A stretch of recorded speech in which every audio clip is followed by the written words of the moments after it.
공장 일에 녹초가 되어 겨우 잠든 자정, 전 시어머니에게서 전화가 왔습니다. 이혼한 지 3개월 만에 걸려온 첫 번째 전화였어요. 야, 박진주, 너 정신 나갔어? 네 시아버지 제사가 코앞인데 어디서 코빼기도 안 보이는 거야?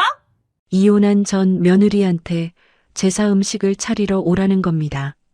심지어 전화기 너머에서는 상간녀의 비웃음 소리가 들려옵니다. 아이고, 전 부인. 아직도 주제 파악이 안 되시나 보네. 10년이었습니다. 저 목소리에 새벽같이 앞치마를 두르고 달려가던 세월이요. 제가 번 돈으로 제가 세운 공장으로 시댁 식구를 먹여 살렸는데 돌아온 건 빈손으로 쫓겨나는 것뿐이었어요. 그런데 이 사람들은 아직 모르는 게 있습니다. 자기들이 누리는 그 모든 것의 진짜 주인이 누구인지를요. 그리고 제가 3개월 동안 왜 카드를 끊지 않았는지도요. 저는 전화기를 귀에 대고 아주 낮은 목소리로 말했어요. 어머님, 이번이 당신들 인생의 마지막 축제가 될 거예요. 마음껏 즐기세요. 설거지, 산책할 때, 잠들기 전 이어서 듣기 편하게 지금 구독만 눌러두세요. 우리네 드라마 극장이 다음 편을 자동으로 챙겨드립니다. 그러면 오늘의 이야기 시작합니다. 그날 밤 비가 내렸습니다. 창문을 두드리는 빗줄기가 마치 누군가 손가락으로 톡톡 두드리는 것처럼 고르게 울렸고 저는 그 소리를 자장가 삼아 겨우 눈을 감은 참이었습니다. 공장에서 새벽부터 밤 11시까지 김치 포장 라인을 돌리고 거래처 세곡과 납품 일정을 조율하고 다음 달 대형마트 입점 계약서까지 검토하느라 몸이 천근만근이었거든요. 이불을 끌어올리는 손끝에 힘조차 남아있지 않았습니다. 베개에 머리를 대는 순간 의식이 스르르 가라앉았습니다. 그런데 그 고요를 찢어버린 건 빗소리가 아니었어요. 협탁 위에서 핸드폰이 미친 듯이 진동했습니다. 어둠 속에서 액정이 번쩍이는 빛이 눈꺼풀을 파고들었고 저는 반사적으로 손을 뻗었습니다. 화면에 뜬 글자가 눈에 박혔습니다. 시어머니, 아니 전 시어머니. 이혼 도장을 찍은 지 3개월입니다. 이혼 도장을 찍은 뒤로 이 번호에서 연락이 온 적은 단 한 번도 없었어요. 저도 연락하지 않았고 그쪽도 마찬가지였습니다. 그 3개월의 고요가 저에게는 오히려 축복이었는데 그 축복이 자정이 넘은 이 시각에 산산조각 나버렸습니다. 심장이 한 박자 늦게 쿵 하고 내려앉았고 손가락 끝이 서늘하게 식어갔습니다. 불쾌함이라기보다는 소름에 가까운 감각이었어요.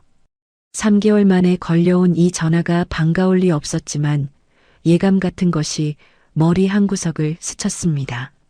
드디어 올 것이 왔구나 하는. 전화를 받는 순간 고막이 찢어질 뻔했습니다. 아, 박진주, 너 정신 나갔어? 네 시아버지 제사가 코앞인데 어디서 처자빠져 자고 있는 거야? 전 시어머니인 오 여사의 목소리는 3개월 전이나 지금이나 한치도 변하지 않았습니다. 새벽녘 고요한 침실을 가르는 그 날카로운 고성은 마치 유리창에 못을 긁는 소리 같았어요. 전화기를 귀에서 떼어놓아도 울릴 만큼 거칠었습니다.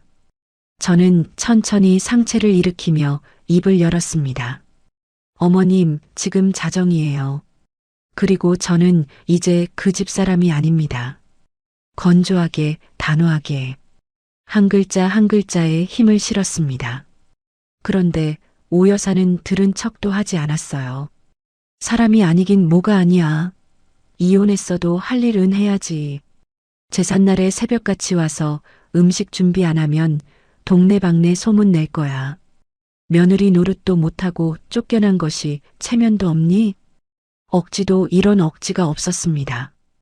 이혼한 전 며느리에게 제사상을 차리라니 이 세상 어떤 법에도 없는 명령을 이 사람은 너무나 당연하다는 듯 내뱉고 있었어요.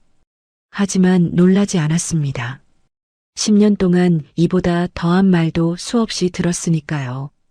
그때 전화기 너머로 또 다른 목소리가 끼어들었습니다. 간드러지면서도 가시가 돋친 그 콧소리를 저는 바로 알아챘습니다. 아이고, 형님, 아니 전 부인이라고 해야 하나? 아직도 주제 파악이 안 되시네. 오빠가 제삿날에 새벽같이 와서 동태전이나 부치라잖아요. 이지야, 제 남편이었던 사람의 품에 안겨 킬킬대던 바로 그 여자가 전화기 너머에서 저를 조롱하고 있었습니다. 오 여사 옆에 붙어 앉아 제 자리를 꿰찬 여자의 목소리가 귓속을 날카롭게 긁었어요. 하지만 저는 이를 악물거나 숨을 가다듬는 대신 입꼬리를 천천히 올렸습니다. 동태전 씹을 때 어금니 조심하세요. 그 턱관절이 조만간 비명을 지를 테니까. 전화기 너머가 찰나 고요해졌습니다. 제 목소리가 평소와 다르다는 걸 느꼈는지 오 여사의 거친 숨소리가 한 박자 멈칫했어요. 하지만 그것도 잠깐이었습니다. 곧 배로 높아진 목소리가 터져 나왔습니다. 뭐, 이것이 시어머니한테 할 소리야? 아직도 건방진 버릇을 못 고쳤구나. 너 그러다 큰 코 다친다. 저는 더 이상 그 소리를 귀에 담아둘 필요가 없었습니다. 침대에서 두 발을 내려 차가운 마룻바닥을 밟았습니다. 발바닥에 전해지는 서늘한 감촉이 흐릿했던 정신을 한 번에 깨웠어요. 저는 아주 낮고 느린 목소리로 말했습니다. 어머님, 이번이 당신들 인생의 마지막 축제가 될 거예요. 마음껏 즐기세요. 뚜 하는 짧은 소리와 함께 통화가 끊겼습니다. 빗소리가 다시 들려왔습니다. 창문을 타고 흘러내리는 빗줄기가 유리 위에 가느다란 줄기를 만들었고 저는 어둠 속에서 그 풍경을 한참 바라보았습니다. 심장은 아직 빠르게 뛰고 있었지만 손끝은 이상하리만큼 차분했어요. 10년이었습니다. 저 목소리에 잠을 설치고 새벽같이 앞치마를 두르고 부엌으로 뛰어가던 세월이요. 명절마다 30가지 반찬을 차려놓고도 간이 맞느니 정성이 없느니 핀잔을 들었던 제삿날의 새벽이요. 그때의 저는 오 여사가 내뱉는 말 한마디에 온몸이 쪼그라드는 사람이었습니다. 밤새 전을 부치다 기름에 데인 손등을 감추면서도 죄송하다는 말이 먼저 나오던 사람이었어요. 하지만 지금은 다릅니다. 이 손으로 공장을 세웠고 이 머리로 사업을 키웠고 이 두 발로 그 집 대문을 스스로 걸어 나왔습니다. 오 여사는 아직도 자기가 채찍을 쥐고 있다고 믿는 모양이지만 그 채찍이 닿을 사람은 이제 이 세상에 없어요. 당신이 서 있는 그 화려한 바닥이 사실은 살얼음판이라는 걸, 당신이 누리는 그 모든 것의 주인이 누구였는지를 곧 알게 될 겁니다. 저는 핸드폰을 협탁 위에 내려놓고 다시 이불 속으로 들어갔습니다. 빗소리는 여전히 창을 두드리고 있었지만 이번에는 자장가처럼 들리지 않았어요. 전쟁의 북소리처럼 들렸습니다. 전화를 끊고 나서 잠이 올 리 없었습니다. 저는 침대에서 일어나 거실로 나왔어요. 불을 켜지 않은 채 소파에 앉아 서랍에서 갈색 서류 봉투 하나를 꺼냈습니다. 봉투 겉면에 적힌 글씨가 어둠 속에서도 선명했어요. 재산 분할 포기 공증 서류. 3개월 전 남편이 직접 도장을 찍은 바로 그 서류였습니다. 종이를 펼치자 3개월 전의 그날 밤이 눈앞에 펼쳐졌습니다. 그날도 비가 왔었어요. 제가 거래처 미팅을 마치고 집에 돌아왔을 때 현관에 낯선 여자 구두가 놓여 있었습니다. 분홍색 하이힐. 제 것이 아니었고 시어머니 것은 더더욱 아니었죠. 가슴이 철렁 내려앉았지만 발걸음을 멈추지 않았습니다. 안방 문을 열었을 때 남편 우영은 낯선 여자와 소파에 나란히 앉아 있었어요. 텔레비전은 켜져 있었지만 아무도 화면을 보고 있지 않았고 여자의 손이 우영의 무릎 위에 올려져 있었습니다. 두 사람은 제가 문을 여는 소리에도 바로 떨어지지 않았습니다. 그 찰나의 정적이 어떤 변명보다도 분명한 대답이었습니다. 진주야, 이거 오해야. 그냥 아는 동생이 잠깐. 우영이 더듬거리며 일어섰지만 저는 그 입을 쳐다보지도 않았어요. 시선은 여자의 얼굴에 고정되어 있었습니다. 27쯤 되어 보이는 젊은 얼굴이 당황하기는커녕 오히려 저를 위아래로 훑어보고 있었거든요. 그때 현관문이 벌컥 열렸습니다. 시어머니 오말자가 들어선 거예요. 상황을 본 시어머니의 첫마디가 뭐였는지 아세요? 어디서 네 주제에 내 아들 앞길을 막아. 돈 좀 번다고 유세야? 이거 다 내 아들 공장에서 나온 돈이잖아. 불륜을 저지른 아들이 아니라 불륜을 목격한 며느리에게 호통을 친 겁니다. 그러더니 성큼성큼 다가와 제 뺨을 때렸어요. 왼쪽 볼이 화끈거렸고 입안에 피 맛이 번졌습니다. 10손가락이 부들부들 떨렸지만 저는 뺨을 감싸 쥔 채 고개를 숙였습니다. 울지 않았어요.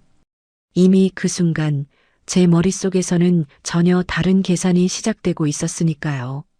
그래요, 어머님. 아드님 능력이 대단하시죠. 저는 그냥 빈몸으로 나갈게요. 제 목소리가 너무 순순해서였을까요? 시어머니는 의아한 표정을 지었지만 곧 콧방귀를 뀌었습니다. 그래. 빈몸으로 나가. 재산 분할이고 뭐고 네가 뭘 가져갈 게 있다고. 이 공장은 우리 우영이가 세운 거야. 저는 속으로 웃었습니다. 공장은 100% 제 자본으로 세운 것이었어요. 법인 등기부 등본의 대표이사도 설립 자본금 출자자도 기술 특허 보유자도 전부 박진주라는 제 이름이었습니다.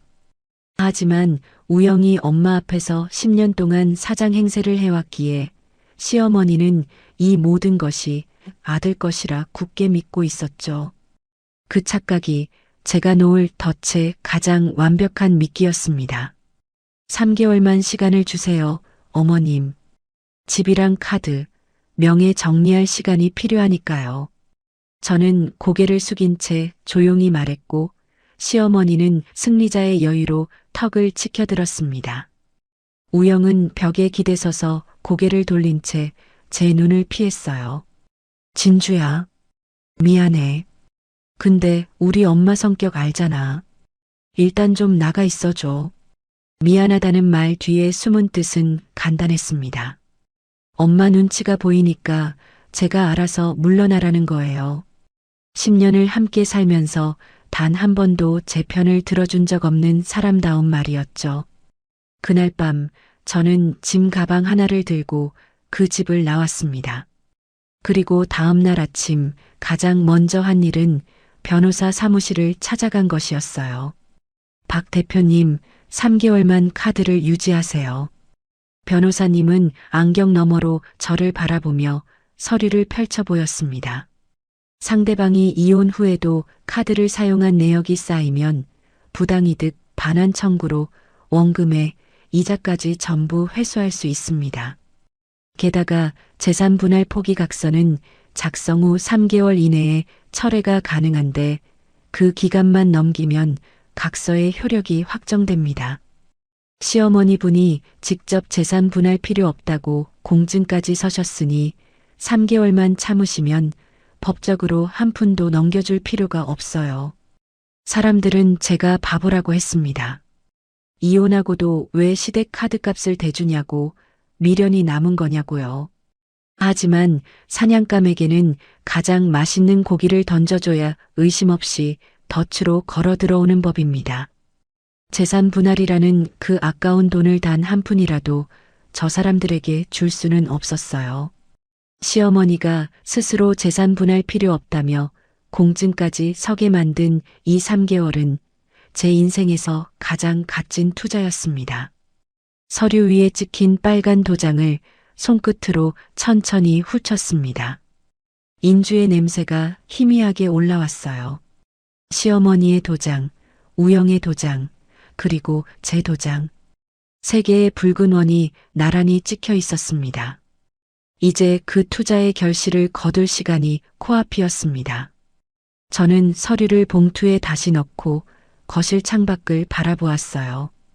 비는 어느새 그쳐 있었고 먹구름 사이로 가느다란 달빛 한 줄기가 바닥에 내려앉아 있었습니다. 그 빛이 마치 제 앞에 놓인 길 같았어요. 오 여사, 당신이 스스로 판 무덤이 얼마나 깊은지 이제 곧 직접 들어가 보시게 될 겁니다. 그 공장은 제 피와 땀으로 지은 곳이었습니다. 28배 김치 하나로 시작했어요. 결혼 초 시어머니와 남편과 한 집에 살던 시절이었습니다. 시어머니가 장을 보러 나간 사이 남는 배추로 김치를 담갔고 그걸 동네 식당 사장님께 가져다 드린 게 첫걸음이었어요. 사장님이 한 입 먹더니 눈이 동그래지면서 아줌마 이거 매일 가져다 줄 수 있어? 라고 물었던 그 순간을 저는 아직도 기억합니다. 처음엔 하루에 배추 10포기도 못 팔았지만 제가 연구한 양념 비율이 입소문을 타면서 주문이 하나둘 늘기 시작했어요. 새벽 4시에 일어나 양념을 버무리고 낮에는 거래처를 뛰어다니고 밤에는 장부를 정리했습니다. 손끝이 갈라지고 고춧가루에 살이 부르텄지만 멈출 수 없었어요. 배추를 절이는 소금물 냄새가 코끝에 배어도 새벽 찬바람에 손이 퉁퉁 부어도 거래처 사장님이 고개를 끄덕이는 순간만큼은 세상을 다 가진 기분이었으니까요. 그렇게 10년을 달려서 연 매출 수십억 대의 진주가 식품을 일궈냈습니다. 그런데 그 10년 동안 남편 우영이 한 일이 뭐였냐고요? 사장실에 앉아 골프 퍼팅 연습을 했습니다. 공장 한쪽에서는 직원들이 땀을 흘리며 김치 포장 라인을 돌리고 있었고 사장실에서는 남편이 초록색 인조잔디 매트 위에 골프공을 굴리고 있었어요. 벽에는 자기 이름이 새겨진 사장 명패가 번듯하게 걸려 있었고 책상 위에는 제가 올려놓은 결제 서류 대신 골프 잡지와 외제차 카탈로그가 펼쳐져 있었습니다. 기계가 돌아가는 웅웅거리는 소음 사이로 탕, 탕하고 퍼터가 공을 치는 소리가 섞여 들릴 때마다 저는 이를 꽉 깨물고 고개를 돌렸어요. 시어머니는 그런 남편을 두고 친구들에게 이렇게 자랑했습니다. 맞지? 이게 다 우리 우영이가 일군 거야. 며느리는 그냥 격리나 보는 애고. 시어머니가 동네 친구 서넛을 데리고 공장에 올 때마다 저는 속이 뒤집혔어요. 진한 향수 냄새를 잔뜩 뿌린 시어머니가 공장 복도를 거드름 피우며 걸으면 친구들은 기계 설비를 올려다보며 감탄사를 연발했습니다. 시어머니는 어깨를 한껏 펴며 이 기계가 얼마짜리고 저 냉장 설비가 어쩌고 하며 아는 척을 늘어놓았어요. 정작 그 기계값을 누가 벌었는지는 한 번도 말하지 않으면서요. 우리 우영이가 사업수완이 보통이 아니야. 이 공장 매출이 얼마인 줄 알아? 친구들이 대단하다, 아들 잘 키웠다며 축혀 세울 때마다 시어머니의 콧대는 하늘을 찔렀습니다. 한 번은 시어머니가 친구들을 데리고 포장 라인까지 내려온 적이 있었어요. 마침 직원들이 김장철 특수 물량을 맞추느라 정신없이 뛰어다니고 있었는데 시어머니는 그 한복판을 가로지르며 우리 아들이 직원 복지를 얼마나 신경 쓰는데 여기 식당 밥이 끝내줘라고 떠들었습니다. 직원들의 표정이 묘하게 일그러지는 걸 저만 보았어요. 그 사람들은 알고 있었거든요. 월급을 주는 사람이 누구인지, 새벽마다 가장 먼저 출근하는 사람이 누구인지를. 하지만 사장의 어머니 앞에서 입을 열 수 있는 사람은 아무도 없었습니다. 그 뒤에서 우영은 불안한 눈빛으로 사무실 밖을 살폈어요. 엄마, 좀 조용히 해. 사람들이 듣잖아. 아들아, 네가 이 공장 사장인데 뭐가 겁나서 그래. 귀 좀 펴. 시어머니가 우영의 등을 탁 치자 우영은 억지 웃음을 지었습니다. 제가 진짜 사장이라는 사실이 직원들 입에서 튀어나올까봐 안절부절 못하면서도 엄마가 자기를 대단한 사업가로 포장해주는 그 달콤한 순간만큼은 절대 포기할 수 없었던 거예요. 거짓말을 유지하는 데 드는 비용이 진실을 말하는 용기보다 저렴하다고 믿는 비겁한 사람의 전형적인 계산법이었습니다. 그러고는 버젓이 저에게 전화를 걸었어요. 제가 거래처 미팅 중인지 포장 라인을 점검 중인지 따위는 안중에도 없이 진주야, 엄마 체면 좀 세워주게 공장 견학용 선물 세트 좀 50개만 준비해라. 50개요. 선물 세트 하나에 재료비와 포장비가 얼마인 줄이나 알고 하는 소리였을까요? 직원들이 밤새 포장한 제품을 시어머니 친구들 선물용으로 빼돌리라는 말을 남편이 태연하게 하고 있었습니다. 하지만 저는 그때마다 말없이 창고로 가서 세트를 꾸렸어요. 시어머니 친구들이 양손 가득 선물 세트를 들고 주차장으로 나갈 때 그 웃음소리가 복도에 쩌렁쩌렁 울렸습니다. 그 웃음의 원가가 얼마인지는 이 공장에서 저만 알고 있었어요. 그뿐이 아니었습니다. 남편은 공장 법인 카드로 골프 라운딩 비용을 결제했고 자기 친구들과의 술자리도 접대비라는 이름으로 처리했어요. 심지어 외제차 리스료까지 공장 경비로 올렸습니다. 제가 장부를 정리할 때마다 남편의 이름이 찍힌 영수증이 쏟아져 나왔지만 시어머니 앞에서 사장 노릇을 해야 하는 남편을 당장 자를 수도 없는 노릇이었어요. 가족이라는 울타리가 족쇄가 되는 순간이 바로 이런 것이었습니다. 제가 밤새 김치 양념 배합을 연구할 때 남편은 거실에서 소주와 맥주의 배합을 연구했습니다. 제가 새벽같이 공장에 나가 기계를 점검할 때 남편은 이불 속에서 코를 골았어요. 제가 은행 대출 상담을 받으며 사업을 확장할 때 남편은 외제차 시승을 받으며 허세를 확장했죠. 그런데 시어머니는 그 모든 결과물이 아들의 능력이라 믿었습니다. 아니, 사실은 믿고 싶었던 거겠지요. 자기가 낳은 아들이 대단한 존재여야 본인의 팍팍했던 인생이 보상받는 기분이 들 테니까요. 그 가짜 왕관을 씌워준 것도 저였고 그 왕관을 벗기는 것도 저라는 사실을 두 사람 모두 꿈에도 몰랐습니다. 서류를 내려놓고 사장실로 들어가 봤어요. 지금은 제 사무실이 된 그곳의 벽면에 명패가 걸려있던 자리에 흔적이 남아 있었습니다. 나사를 빼낸 2개의 구멍과 명패가 가려주고 있던 탓에 주변보다 색이 바래지 않은 네모난 자국. 김우영이라는 세 글자가 10년간 차지하고 있던 자리가 고작 이 정도의 흔적밖에 남기지 못했다는 게 어쩌면 그 사람의 존재감 자체를 말해주는 것 같았어요. 저는 그 빈 자국 앞에 서서 한참을 바라보다 한심하게 웃었습니다. 사장은 일하는 사람이지 퍼팅 연습하는 사람이 아닙니다. 우영 씨, 당신은 그 간단한 사실조차 끝내 이해하지 못했죠.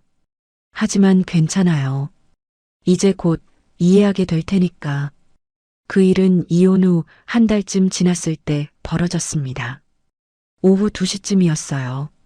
저는 사무실에서 다음 분기 납품 계획을 정리하고 있었는데 공장 정문 쪽 CCTV 화면에 익숙한 실루엣이 잡혔습니다. 화려한 모피 조끼에 금색 단추가 달린 재킷, 한 손에는 명품 가방, 다른 손에는 누군가의 팔짱을 끼고 있었어요. 오 여사였습니다. 그리고 그 옆에 붙어 있는 젊은 여자는 분홍색 하이힐을 신은 이지아였어요. 두 사람은 마치 자기 집 앞마당이라도 되는 듯 정문을 지나 공장 복도로 성큼성큼 들어왔습니다. 수의실 직원이 황급히 막아서려 했지만 오 여사가 한마디로 제압했어요. 비켜. 내가 누군지 몰라. 여기 사장 어머니야. 복도를 지나 포장 라인 앞에 멈춰선 오 여사는 일하던 직원들을 향해 손뼉을 쳤습니다. 얘들아, 하던 일 잠깐 멈추고 인사해라. 여기 곧 너희 사장님 부인이 될 지하다. 인사 똑바로 해. 직원들의 손이 멈추었고 어리둥절한 시선이 오 여사와 지아에게 쏠렸습니다. 포장 라인의 한 직원이 고개를 갸우뚱하며 옆 사람을 쳐다봤지만 아무도 먼저 입을 열지 못했어요. 오 여사는 그 침묵을 복종으로 받아들인 듯 만족스러운 표정으로 지아의 어깨를 감싸 안았습니다. 앞으로 이 공장 안주인이 될 사람이니까 다들 잘 모셔. 알았지? 지아는 공장 내부를 천천히 둘러보더니 코를 찡그렸어요. 어머님, 공장이 생각보다 냄새나고 허술하네요. 사장실 소파부터 바꿔야겠어요. 저 조명도 너무 어둡고. 저는 사무실 안쪽에서 모니터 화면을 통해 그 광경을 지켜보고 있었습니다. CCTV 녹화 버튼이 빨간 불을 깜빡이고 있었어요. 화가 나지 않았다고 하면 거짓말이겠지만 그보다 먼저 든 생각은 이것이었습니다. 들어오게 둬라. 저들이 여기서 행패를 부릴수록 CCTV에 찍히는 증거는 쌓이고 내 소송 서류는 두꺼워진다. 수의 직원에게 전화를 걸어 출입을 막으라 한마디만 하면 끝날 일이었지만 저는 일부러 그러지 않았어요. 오 여사는 직원들의 어색한 인사에 만족했는지 곧장 제 사무실 쪽으로 향했습니다. 중간에 탕비실을 지나면서 여기 커피 좀 내와. 손님이 왔는데 커피 한 잔도 안 내오냐?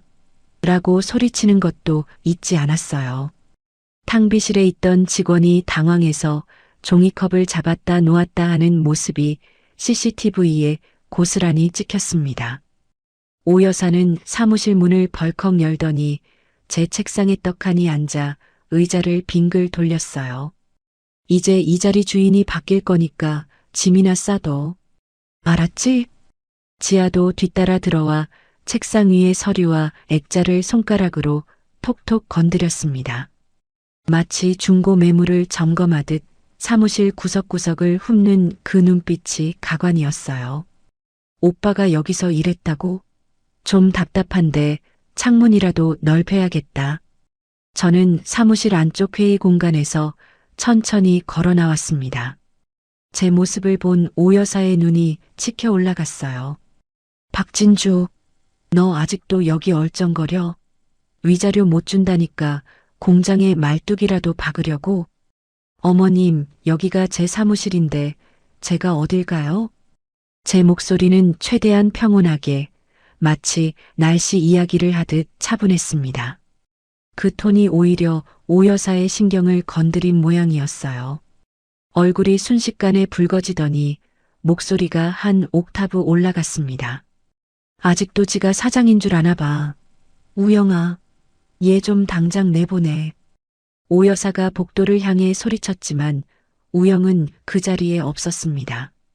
아마 주차장에서 차에 앉아 있거나 근처 커피숍에서 시간을 보내고 있었겠죠. 엄마가 버리는 소동에 얼굴 내밀 용기도 없는 사람이었으니까요. 오 여사는 우영이 나타나지 않자 혼자 씩씩거리다가 제 책상 위에 놓인 서류 뭉치를 손으로 확 밀어버렸습니다. 종이가 바닥에 흩어졌고 그 소리에 복도에 있던 직원 두어 명이 고개를 내밀었어요.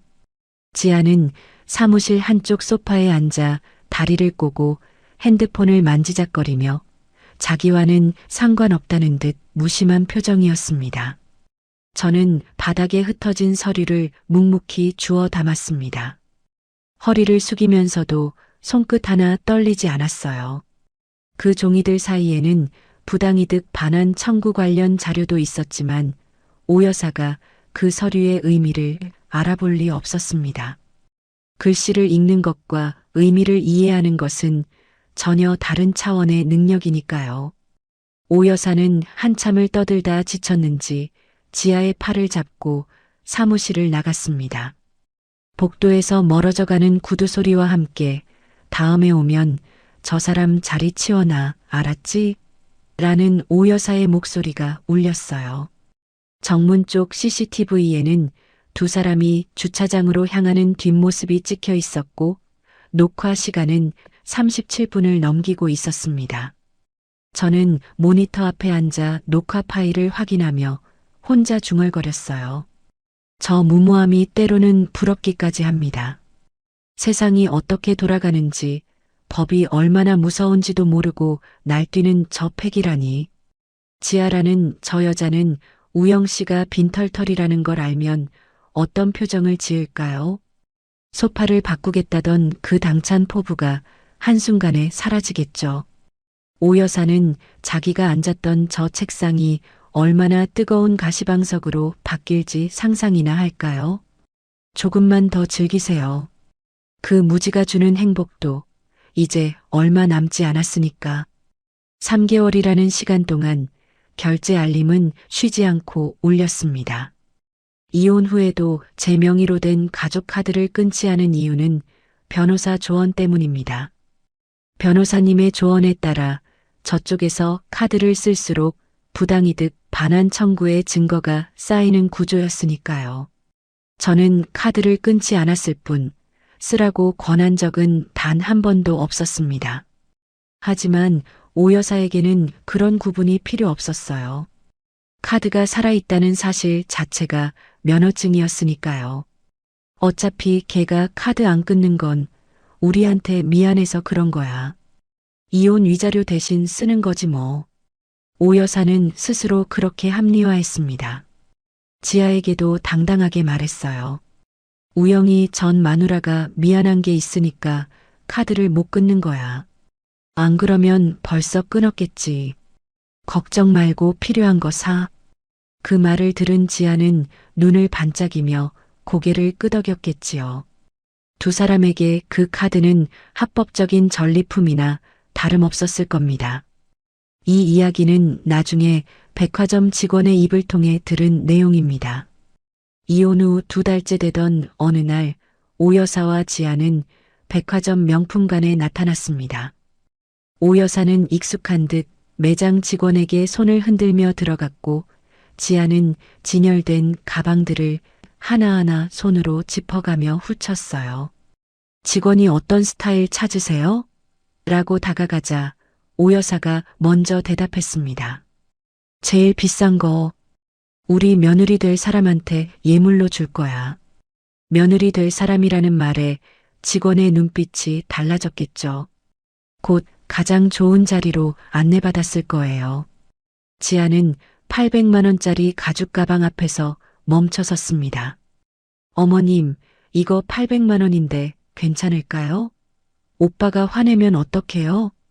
입으로는 걱정하는 척했지만 이미 가방 손잡이를 쥔 손에는 놓을 기미가 없었겠죠. 오 여사는 콧바람을 후 불며 대답했습니다. 걱정 마. 우영이가 공장 수익이 얼만데 이 정도를 못 써? 긁어. 오 여사가 호쾌하게 카드를 내밀었고 결제기가 찍 하고 승인음을 울렸습니다. 거기서 끝이 아니었어요. 가방에 이어 구두 한 켤레, 스카프 하나가 더해졌고 지아는 어머님도 하나 사세요. 제가 골라드릴게요라며 오 여사의 팔을 잡아 끌었습니다. 오 여사의 손에도 어느새 쇼핑백이 하나 들려 있었어요. 그 순간 제 핸드폰에 알림이 떴어요. 카드 승인 800만 원. 백화점 명품관. 저는 공장 사무실 책상 위에 펼쳐놓은 서류를 바라보았습니다. 부당이득 반환 청구 소송 준비 서류였어요. 금액란에 800만 원을 적어 넣었습니다. 그 위에는 이미 여러 줄의 숫자가 빼곡히 적혀 있었어요. 300만 원, 150만 원, 200만 원, 500만 원. 3개월간 누적된 금액이 한 줄 한 줄 쌓여가고 있었습니다. 800만 원. 이 돈을 벌기 위해 제가 얼마나 많은 김치 상자를 날랐는지 저 사람들은 모를 겁니다. 새벽 4시에 일어나 양념을 버무리고 거래처에 머리를 숙이고 반품 클레임에 잠을 못 이루던 밤들의 무게를요. 하지만 알아도 상관없겠지요. 남의 땀으로 산 가방이 어깨에 잘 맞기만 하면 그만이었을 테니까. 그날 오후 우영에게서 전화가 왔습니다. 진주야, 엄마가 카드를 좀 썼는데 정말 괜찮은 거야? 고마워. 내가 나중에 잘할게. 그 목소리에는 불안과 안도가 반반씩 섞여 있었어요. 카드가 정지되지 않았다는 사실에 안심하면서도 어딘가 찜찜한 구석이 있는 모양이었습니다. 저는 한 박자 쉬었다가 대답했어요. 글쎄요. 이제 남인데 그 정도는 스스로 판단할 나이 아니에요? 제 말투가 너무 차분했던 걸까요? 아니면 듣고 싶은 대답만 듣는 사람이었던 걸까요? 우영은 전화 너머에서 그래. 고마워. 역시 너는 착해라는 말을 중얼거리고 끊었습니다. 저라는 사람을 한 번도 제대로 본 적 없는 사람다운 발상이었죠. 저는 속으로 생각했습니다. 우영 씨, 고맙다는 말은 법정에서 다시 하게 될 거예요. 그때는 고마움이 아니라 후회로 가득 찬 목소리일 테지만 사실 우영은 불안을 느끼면서도 엄마에게 카드를 멈추라는 말을 할 수 없었을 겁니다. 공장이 자기 것이 아니라는 진실을 말하는 순간 그동안 쌓아온 가짜 체면이 한꺼번에 무너지니까요. 그래서 제가 카드를 안 끊는 것을 미련이라 해석하고 그 해석에 기대어 안심하는 쪽을 택한 거예요. 비겁한 사람의 비겁한 선택이었습니다. 전화를 끊고 나서 또 한 건의 결제 알림이 울렸습니다. 이번에는 300만 원. 뭘 샀는지는 모르겠지만 저는 서류의 금액란에 숫자를 하나 더 적어 넣었어요. 긁어라, 더 긁어라. 당신들이 그 카드로 긁는 건 돈이 아닙니다. 스스로의 목에 걸릴 올가미를 한 올 한 올 짜고 있는 거예요. 이 내역서의 마지막 장이 채워지는 날, 당신들은 법정에서 이 숫자들을 하나하나 되갚아야 할 겁니다. 원금의 이자까지 단 한 푼도 빠짐없이. 저는 서류를 덮고 내일 아침 거래처에 보낼 견적서를 열었습니다. 해야 할 일이 산더미였어요. 저 사람들이 백화점에서 가방을 고르는 동안에도 저는 일을 합니다. 그게 저와 저 사람들의 차이였고 그 차이가 곧 결과의 차이로 돌아올 겁니다. 지금부터의 이야기는 훗날 우영이 술에 취해 울먹이며 제게 고백한 내용입니다. 그날 밤 그 집에서 무슨 일이 있었는지 저는 그때서야 알게 되었어요. 3개월의 유예 기간이 끝나기 하루 전 밤이었다고 합니다. 우영은 술에 절어 집에 들어왔어요. 현관에 신발을 벗어 던지고 비틀거리며 거실로 들어서는데 소파 옆에 쌓여 있는 백화점 쇼핑백들이 눈에 들어왔다고 합니다. 오 여사와 지아가 그동안 사모은 명품들이었죠. 가방, 구두, 옷, 스카프. 그 화려한 쇼핑백 더미가 우영의 눈에는 폭탄처럼 보였을 겁니다. 저 안에 들어있는 물건들의 값이 전부 제 카드에서 빠져나간 돈이라는 걸 아는 사람은 그 집에서 우영 혼자뿐이었으니까요. 우영은 서랍에서 이혼 서류 사본을 꺼내 다시 확인했다고 합니다. 떨리는 손가락으로 날짜를 짚어보니 유예기간 만료가 바로 다음 날이었어요. 3개월이라는 시간이 어느새 하루밖에 남지 않은 것이죠. 이마에 식은땀이 흘렀고 서류를 쥔 손이 젖을 만큼 땀이 배었다고 했습니다. 유예기간이 끝나면 어떻게 되는지 우영도 어렴풋이 알고 있었을 거예요.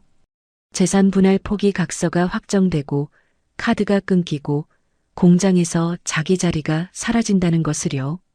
그런데도 3개월 동안 한 번도 대비를 하지 않았습니다. 내일은 내일의 해가 뜰 거라는 그 안일함이 우영이라는 사람의 전부였으니까요. 거실 바닥에는 빈 소주병 2개가 나뒹굴었고 텔레비전은 아무도 보지 않는 채 화면만 깜빡이고 있었다고 합니다. 그때 안방에서 오 여사의 목소리가 들려왔어요. 전화를 하고 있었는데 동네 친구에게 제사 자랑을 늘어놓는 중이었다고 합니다. 우리 우영이가 제사상을 얼마나 풍성하게 차릴 줄 알아? 전 며느리한테도 와서 돕게 할 거야. 내 아들이 사장이니까 체면이 있지. 오 여사의 웃음소리가 거실까지 쩌렁쩌렁 울렸다고 해요. 우영은 그 웃음소리를 들으며 주먹을 쥐었다 폈다를 반복했다고 합니다. 입술을 몇 번이나 달싹거린 끝에 결심한 듯 안방문을 열었어요. 엄마, 사실은 나 공장 사장 아니야. 그거 다 진주가. 기어들어가는 목소리였을 겁니다. 하지만 그 말이 끝나기도 전에 오 여사가 벌떡 일어나 호통을 쳤다고 해요. 무슨 헛소리야. 네가 세운 공장인데 걔가 너한테 무슨 수작을 부린 거야? 오 여사는 우영의 말을 단일 초도 진지하게 받아들이지 않았습니다. 아들의 입에서 나온 진실을 전 며느리의 세뇌로 치부해버린 거예요. 오히려 우영의 어깨를 잡고 흔들며 말했다고 합니다. 너 요즘 술을 너무 마셔서 정신이 나갔구나. 내일 제사인데 정신 차려. 네 아버지가 하늘에서 보고 있어. 돌아가신 아버지까지 끌어오니 우영은 더 이상 한마디도 할 수 없었을 겁니다. 엄마의 부릅뜬 눈을 보고 입을 다물었다고 해요. 15대도 20살 때도 30이 넘어서도 늘 그랬던 것처럼요. 엄마 앞에서는 진실이고 뭐고 입이 열리지 않는 사람이었으니까요. 그 틈을 지아가 파고들었습니다.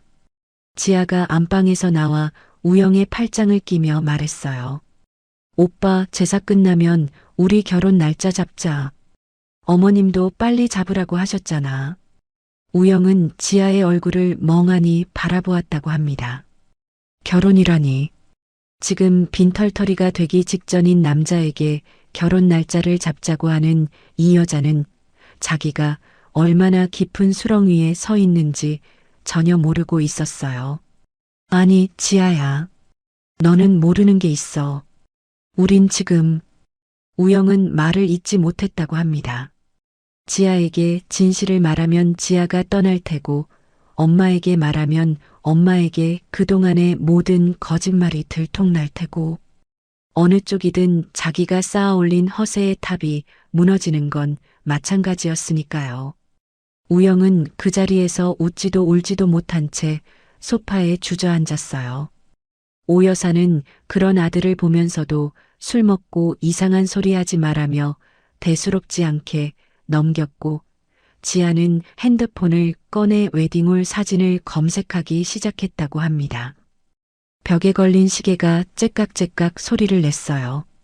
유예 기간의 마지막 밤이 한 초 한 초 흘러가고 있었습니다. 우영은 화장실로 들어가 문을 잠근 뒤 제 번호를 눌렀다고 해요. 세면대 거울에 비친 자기 얼굴이 처참했다고 합니다. 충혈된 눈, 부어오른 얼굴, 술 냄새가 밴 셔츠. 전화벨이 3번 울리는 동안 무슨 말을 할지 머릿속으로 골랐겠지만 4번째 벨이 울리기 전에 스스로 끊어버렸다고 해요. 한 번만 더 봐달라는 말이 목구멍까지 차올랐지만 그 말을 내뱉을 자격이 자기에게 없다는 걸 본인도 알았을 겁니다. 전화를 끊고 나서 한참을 세면대에 손을 짚고 서 있었다고 했어요. 밖에서는 오 여사의 웃음소리와 지아의 제잘거리는 목소리가 들렸고 벽시계의 초침 소리만이 유예 기간의 마지막 밤을 새고 있었습니다. 제 핸드폰에는 부재중 전화 한 건이 떠 있었습니다. 발신자는 우영. 저는 그 알림을 보고도 전화기를 내려놓았어요. 공장 사무실에서 내일 아침 거래처에 보낼 서류를 정리하는 중이었거든요. 우영이 무슨 말을 하려 했는지 굳이 궁금하지 않았습니다. 어차피 그 사람 입에서 나올 수 있는 말은 정해져 있었으니까요. 미안하다, 한 번만 더 내가 잘할게. 결혼 생활 내내 수백 번은 들었을 그 대사를요. 그리고 그 대사 뒤에는 한 번도 달라진 것이 없었습니다. 김우영이라는 사람은 끝까지 김우영다웠습니다.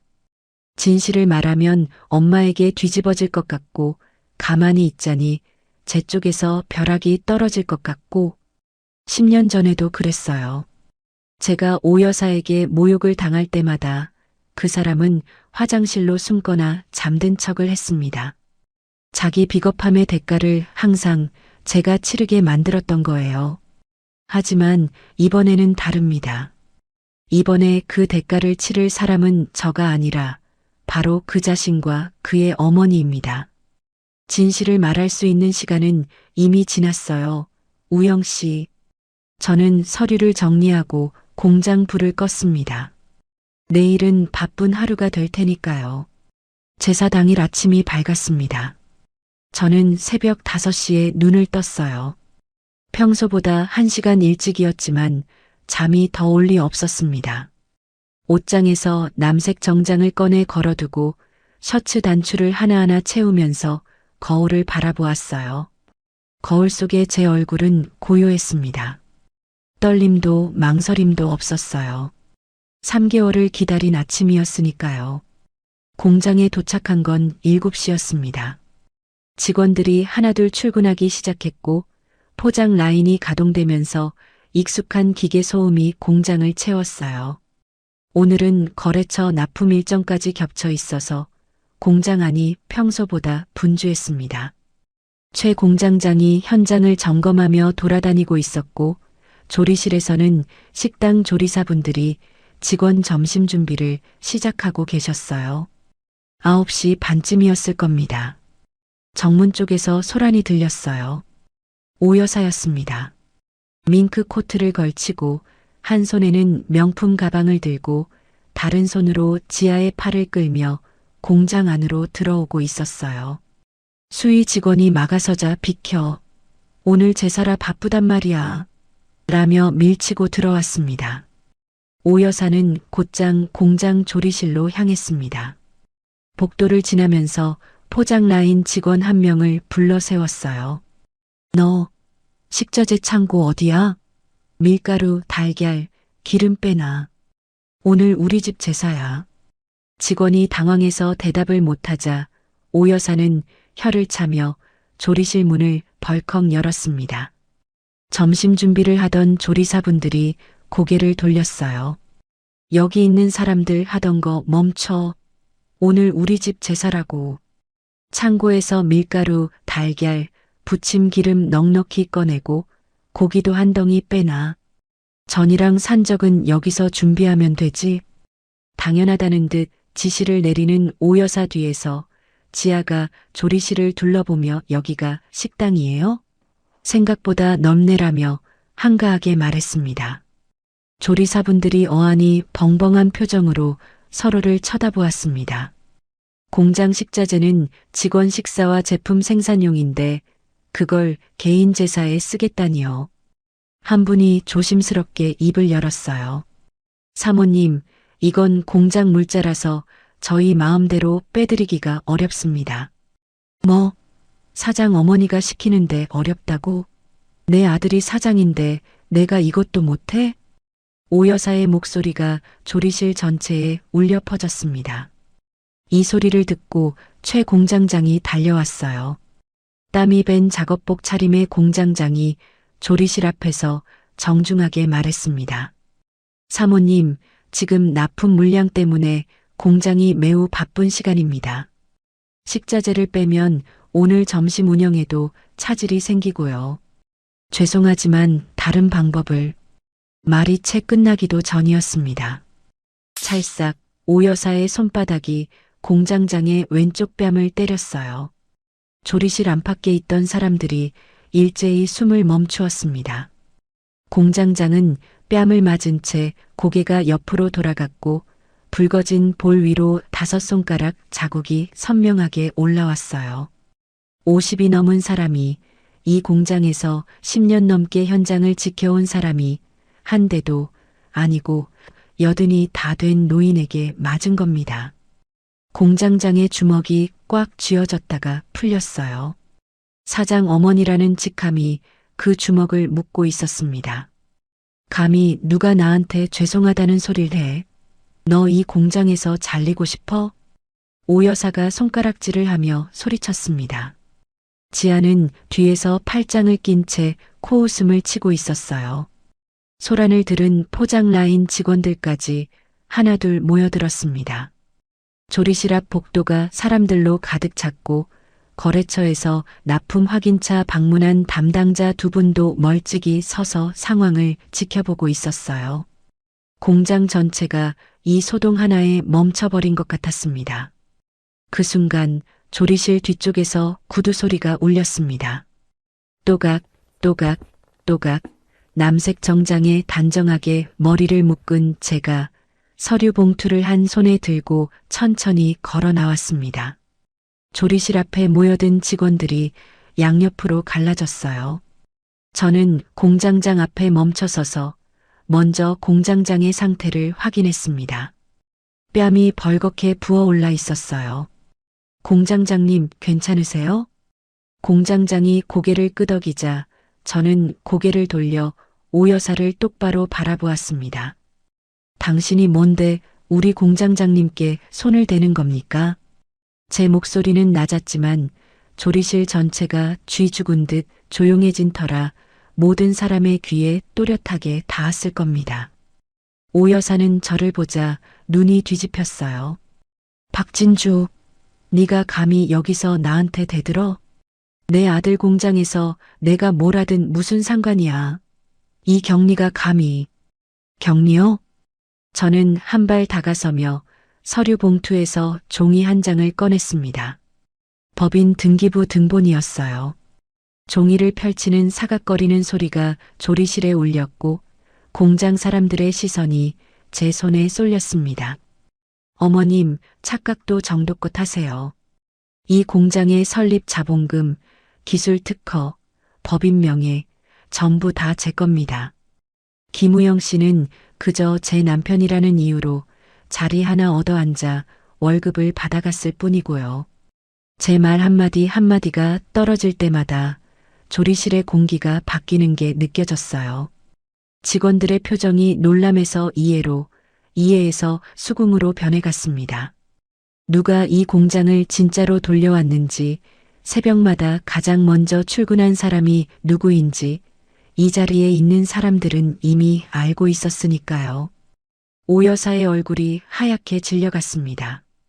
하지만 믿을 수 없다는 듯 고개를 저었어요. 거짓말, 거짓말이야. 이건 다 네가 조작한 거지. 우영이가 사장이야. 저는 서류 봉투에서 두 번째 종이를 꺼냈습니다. 김우영 해고 통지서. 김우영 씨는 오늘부로 공금 횡령 및 업무 태만으로 해고되었습니다. 여기에 세부 내역이 전부 적혀 있어요. 법인 카드로 결제한 골프 라운딩 비용, 술자리 비용, 외제차 리스료, 전부 공장 경비로 처리한 내역입니다. 제 목소리가 끝나기가 무섭게 공장 정문 쪽에서 허둥지둥 뛰어오는 발소리가 들렸습니다. 우영이었어요. 땀에 젖은 얼굴로 조리실까지 달려온 우영은 그 자리에 모인 사람들과 서류를 든 제 모습을 보고 그 자리에 얼어붙었습니다. 우영아, 오 여사가 아들을 향해 소리쳤어요. 아니지, 너가 사장 맞지? 이 사람이 거짓말하는 거지? 오 여사가 우영의 옷깃을 움켜쥐었습니다. 우영의 눈이 바닥을 향했어요. 입술이 파르르 떨렸고 이마에서 땀방울이 줄줄 흘러내렸습니다. 모든 사람의 시선이 우영에게 꽂혔어요. 그리고 우영은 무릎을 꿇었습니다. 공장 조리실 바닥, 기름기 묻은 타일 위에 두 무릎이 닿는 둔탁한 소리가 울렸어요. 수십 명의 사람들이 지켜보는 앞에서 10년간 사장 행세를 하던 남자가 바닥에 엎드렸습니다. 엄마, 미안해. 다 진주 거 맞아. 나 돈 한 푼 없어. 우영의 목소리가 갈라졌습니다. 울음이 터진 건지 코를 훌쩍이는 소리가 섞여 나왔어요. 바닥에 떨어진 눈물이 타일 위에 동그란 얼룩을 만들었습니다. 공장 안이 물을 끼얹은 듯 고요해졌어요. 기계 소리도 사람들의 웅성거림도 전부 멈춘 것 같았습니다. 오 여사의 손에서 우영의 옷깃이 스르르 풀렸어요. 한 발, 두 발 뒷걸음질을 쳤습니다. 얼굴에서 핏기가 완전히 빠져나갔고 입술이 파랗게 변해가고 있었어요. 손이 허공을 더듬다가 벽을 짚었습니다. 허리가 접히고 무릎이 꺾이는 게 보였어요. 밍크 코트 자락이 바닥에 끌렸습니다. 거짓말. 거짓말이라고. 우영이가 세운 공장인데 내 아들이 같은 말을 기계적으로 되풀이하는 오 여사의 모습은 차마 측은하다고 할 수는 없었지만 처참하기는 했습니다. 자기가 믿어온 세계가 통째로 무너지는 순간을 눈앞에서 겪고 있었으니까요. 그 옆에서 지아가 움직이기 시작했습니다. 아까까지 팔짱을 끼고 여유롭던 얼굴이 새하얗게 굳어 있었어요. 아까까지 팔짱을 끼고 여유롭던 얼굴이 새하얗게 굳어 있었어요. 뭐라고? 오빠가 돈이 없다고? 지아의 목소리가 떨렸습니다. 우영을 내려다보던 눈빛이 순식간에 싸늘하게 식었어요. 아무 말 없이 돌아서더니 굽 높은 구두 소리를 내며 빠르게 공장 밖으로 걸어나갔습니다. 그 구두 소리가 복도에서 점점 작아지다가 정문을 지나 사라졌어요. 우영이 지아야 라고 불렀지만 돌아보는 사람은 없었습니다. 저는 그 모든 광경을 지켜보며 숨을 한번 깊이 들이마셨습니다. 이 순간을 위해 참았습니다. 3개월이 아니라 10년을요. 공장 사람들의 시선이 오 여사의 밍크 코트에 꽂혀 있었어요. 저 코트도 제가 김치를 팔아번 돈으로 산 것이라는 사실을 이제는 이 자리에 있는 모든 사람이 알게 되었습니다. 오 여사가 그토록 자랑하던 아들의 공장, 아들의 능력, 아들의 성공, 그 모든 것이 모래성이었다는 진실이 이 조리실의 기름 냄새와 함께 만천하에 드러난 겁니다. 뒷목을 움켜쥔 오 여사가 벽에 기대서서 거칠게 숨을 몰아쉬고 있었습니다. 얼굴이 일그러져 있었고 왼쪽 가슴을 손으로 움켜쥐기 시작했어요. 저는 공장장에게 눈짓을 보내며 상황을 정리하라는 신호를 주었습니다. 공장장이 직원들에게 모두 제자리로 돌아가세요. 라인 가동합니다라고 지시하자 하나둘 흩어지기 시작했어요. 거래처 담당자들은 서로 눈을 마주치며 어색하게 자리를 떴습니다. 하지만 모든 사람이 떠나면서도 한 번씩 뒤를 돌아보았어요. 바닥에 엎드린 우영과 벽에 기대숨을 헐떡이는 오 여사를. 우영은 여전히 바닥에 무릎을 꿇은 채 고개를 들지 못하고 있었습니다.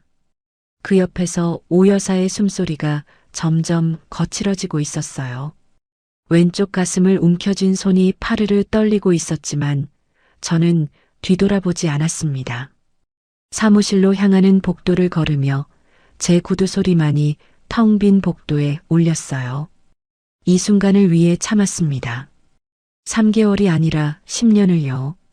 새벽마다 김치 양념을 버무리며 손가락이 갈라질 때도, 시어머니의 폭언에 뺨이 부어오를 때도, 남편의 불륜을 목격하고도 맞은편이 되어야 했을 때도, 그 모든 순간마다 저는 공장으로 돌아왔습니다.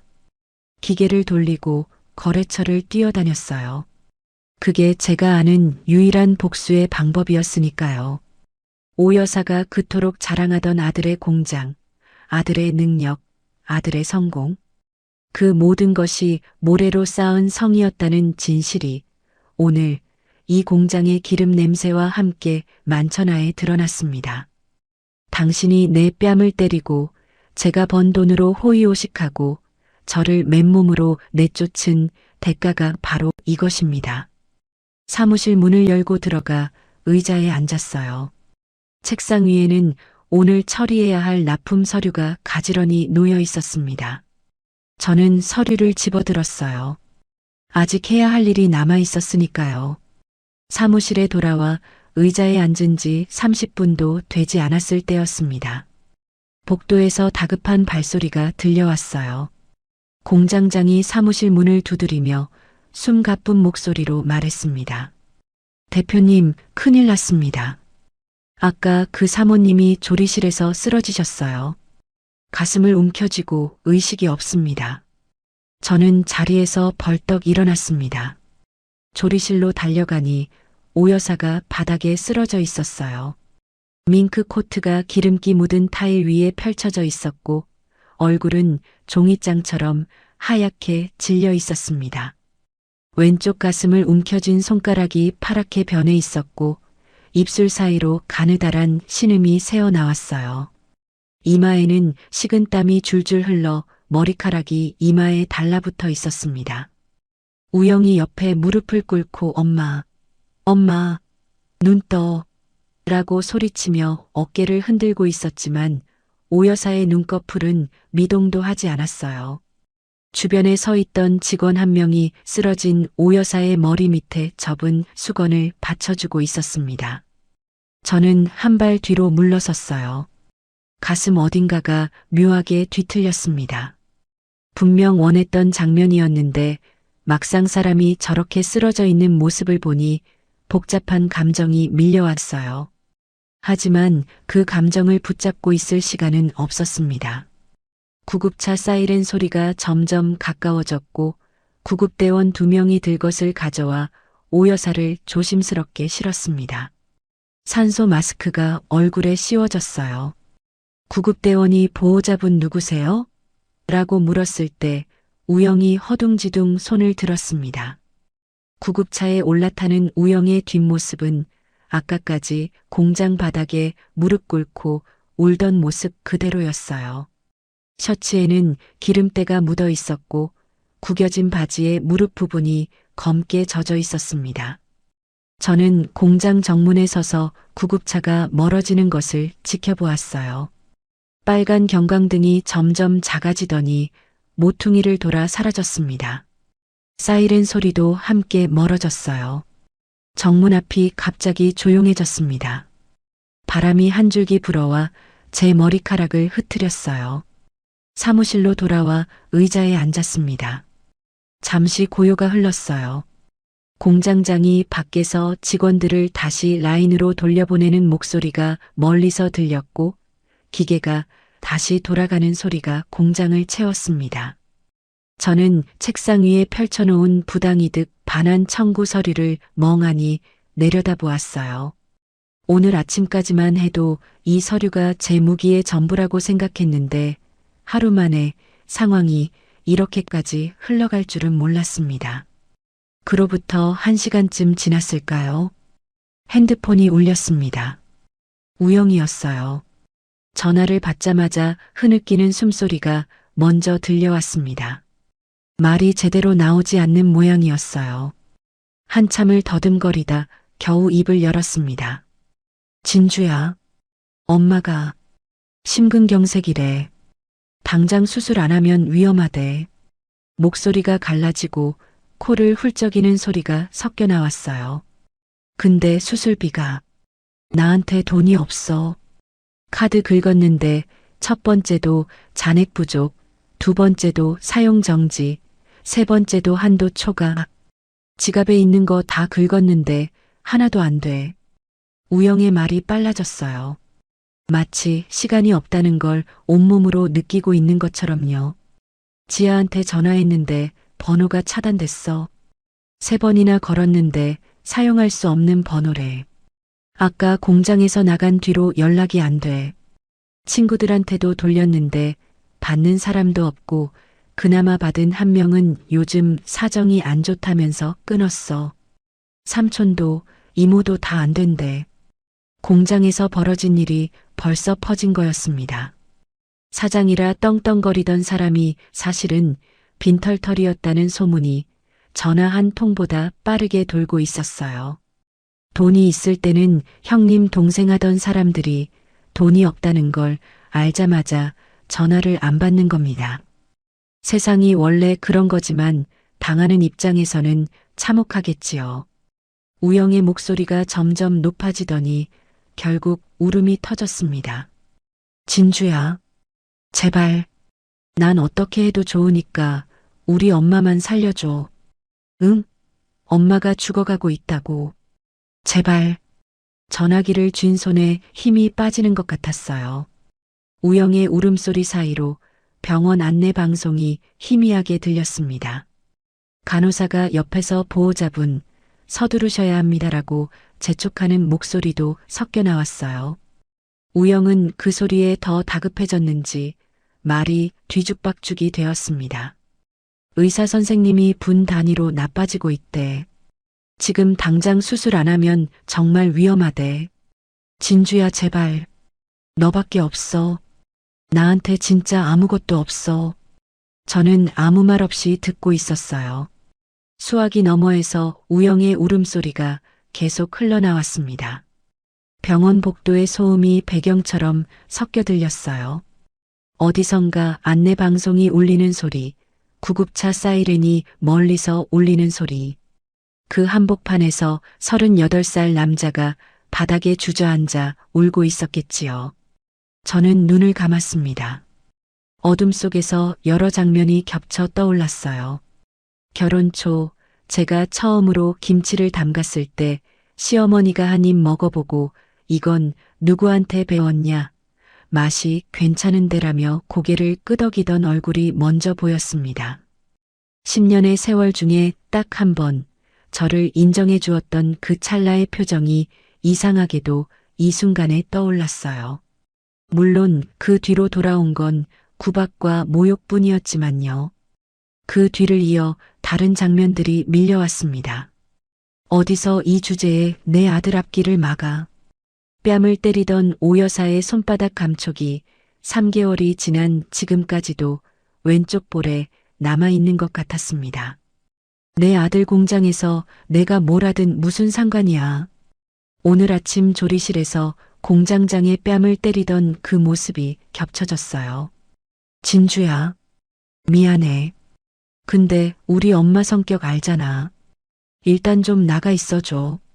3개월 전 불륜 현장에서 눈도 마주치지 못하던 우영의 비겁한 뒷모습까지 그런 사람들이었습니다. 10년 동안 저를 갈아서 자기들 인생의 양분으로 쓰고 다 짜내고 난이 껍데기처럼 버린 사람들. 그런데 지금 그중 한 사람이 병원에서 죽어가고 있고 수술비가 없어서 수술을 못하고 있다고 해요. 그리고 그 돈을 낼 수 있는 사람은 저뿐이었습니다. 아무리 저를 짓밟고 뺨을 때리고 맨몸으로 내쫓은 사람이라 해도 아무리 제 돈으로 호의호식하며 저를 하녀 취급한 사람이라 해도 사람이 죽어가는 걸 모른 척하는 건 그 사람들과 같은 부류가 되는 것이었어요. 저는 그 부류에 속하고 싶지 않았습니다. 하지만 공짜로 베풀 생각은 없었어요. 죽게 내버려 두는 건 너무 쉽습니다. 살아남게 해서 자기가 누리던 모든 화려함이 남의 것이었음을 매 순간 깨닫게 하는 것. 숨을 쉴 때마다 그 숨이 누구 덕분인지를 뼈저리게 느끼며 사는 것. 그게 진짜 대가를 치르는 거니까요. 저는 눈을 떴습니다. 목소리를 가다듬고 차분하게 말했어요. 우영 씨. 울음소리가 뚝 멈추었습니다. 제가 이름을 부르는 톤이 달라진 걸 느낀 모양이었어요. 수술비는 보내줄게요. 대신 조건이 있어요. 뭐든 할게. 뭐든. 우영이 다급하게 대답했습니다. 저는 한 글자 한 글자 또박또박 말했어요. 오늘 이후로 저한테 연락하거나 제 주변에 접근하면 수술비의 2배를 상환한다는 각서를 쓰세요. 그리고 지금 살고 있는 아파트에서 내일 아침까지 짐 싸서 나가세요. 그 집 명의도 제 거라는 건 알고 있죠? 전화기 너머에서 숨소리만 들렸습니다. 제 조건이 얼마나 가혹한지 깨달은 건지 한참 동안 아무 말이 없었어요. 병원 복도의 소음만 희미하게 흘러나왔습니다. 아마 우영의 머릿속에서는 지금 수십 가지 생각이 뒤엉키고 있었겠지요. 수술비를 받으면 엄마를 살릴 수 있다. 하지만 각서를 쓰면 집에서 쫓겨나고 다시는 진주에게 연락할 수도 없다. 그래도 엄마가 죽는 것보다는 낫다. 그 계산이 끝나기까지 걸린 시간은 5초도 되지 않았을 거예요. 알겠어. 다 할게. 제발 빨리 보내줘. 엄마가. 시간이 없어. 내가 병원에 도착하면 각서에 도장 찍어요. 그 전에 수술비는 먼저 입금해 줄 테니 병원에 수납하고 수술부터 진행시키세요. 계좌번호 불러요. 우영이 떨리는 목소리로 계좌번호를 불렀습니다. 저는 메모지에 적으며 한 번 더 확인했어요. 숫자 하나 틀리면 사람의 목숨이 오가는 상황이었으니까요. 전화를 끊고 핸드폰을 집어들었습니다. 은행 앱을 열어 방금 적은 계좌번호를 입력했어요. 수술비 금액을 입력하는 손가락이 잠깐 멈추었습니다. 이 돈은 새벽 4시에 일어나 양념을 버무리고 거래처에 머리를 숙이고 한 상자 한 상자 포장하며 쌓아 올린 돈이에요. 그 돈을 10년 동안 저를 짓밟은 사람들의 수술비로 보내야 한다는 게 여전히 입안에 쓴맛을 남겼습니다. 하지만 저는 자비를 베푸는 게 아니었어요. 이건 거래였습니다. 제가 어떤 사람인지를 제 스스로에게 증명하는 거래. 그리고 오 여사에게 평생 지워지지 않을 빚을 안기는 거래. 이체 버튼을 눌렀습니다. 이체 완료. 화면에 뜬 네 글자를 확인하고 저는 가방을 집어들었습니다. 서랍에서 미리 준비해둔 각서 양식을 꺼내 가방에 넣었어요. 도장과 인주도 함께요. 차 키를 쥐고 사무실을 나섰습니다. 병원까지는 30분 거리였어요. 핸들을 잡은 채 앞만 바라보았습니다. 백미러에 비친 공장 건물이 점점 작아졌어요. 도로 위의 차들이 평소처럼 흘러가고 있었고 보도에서는 사람들이 평범하게 걸어 다니고 있었습니다. 그 평범한 풍경 속을 지나면서 저는 평범하지 않은 일을 하러 가고 있었어요. 가방 안에 들어있는 각서 양식의 모서리가 손끝에 닿았습니다. 얇은 종이 한 장이었지만 그 종이에 도장이 찍히는 순간 우영과 오 여사의 인생이 완전히 달라지게 될 거예요. 집도 잃고 연락처도 끊기고 다시는 제 앞에 나타날 수 없게 되는 겁니다. 신호등이 빨간불로 바뀌어 차가 멈추었어요. 운전대 위에 올려놓은 손을 내려다보았습니다. 새벽마다 김치 양념을 버무리느라 거칠어진 손이었어요. 이 손으로 돈을 벌었고, 이 손으로 이체 버튼을 눌렀고, 이 손으로 앞으로 각서를 내밀 겁니다.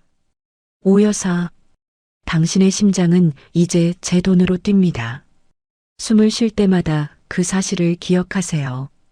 당신이 제 뺨을 때렸던 그 손을 다시 들어 올릴 수 있는 것도 제가 그 수술비를 보냈기 때문입니다. 신호등이 초록색으로 바뀌었어요. 저는 엑셀러레이터를 밟았습니다. 병원 주차장에 차를 세웠을 때 핸드폰에 문자가 와 있었습니다. 수술 들어갔어. 진주야 정말 고마워. 우영이 보낸 문자였어요. 수술비가 입금되자마자 수납을 하고 수술이 시작된 모양이었습니다. 저는 문자를 확인하고 핸드폰을 가방에 넣었어요. 가방 안에는 각서 양식과 도장, 인주가 들어 있었습니다.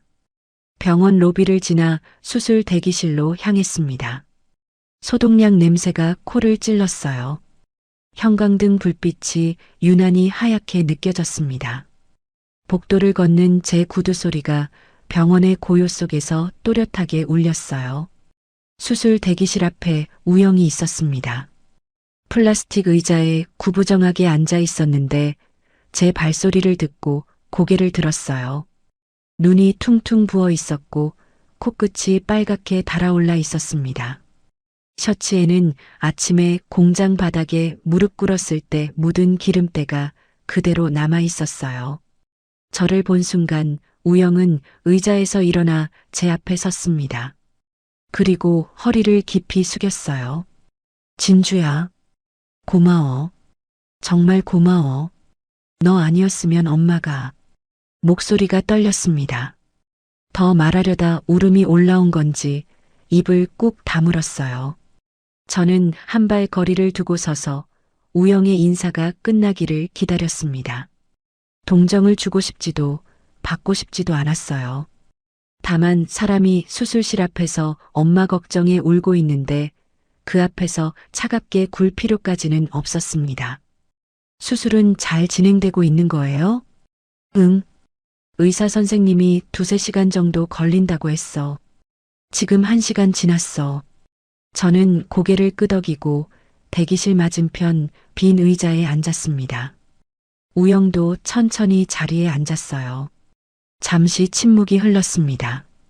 수술실 방향에서 희미한 기계음이 들려왔고 복도 저편에서 간호사의 신발 소리가 오갔어요. 수술 중이라는 빨간 불이 켜진 전광판이 묵직하게 빛나고 있었습니다. 저는 수술이 끝나기를 기다렸습니다. 이 자리에서 각서를 내미는 것은 하지 않기로 했어요.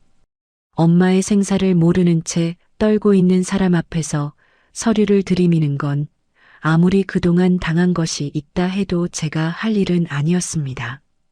각서는 수술이 끝난 뒤에 받아도 늦지 않았어요. 어차피 전화로 이미 약속을 받았으니까요. 대기실의 시간은 더디게 흘렀습니다. 벽에 걸린 시계의 초침이 째깍째깍 소리를 내며 돌아갔어요. 우영은 두 손을 깍지 끼고 고개를 숙인 채 가만히 앉아 있었습니다. 기도를 하는 건지 잠든 건지 알 수 없었어요. 가끔 코를 훌쩍이는 소리가 들렸습니다.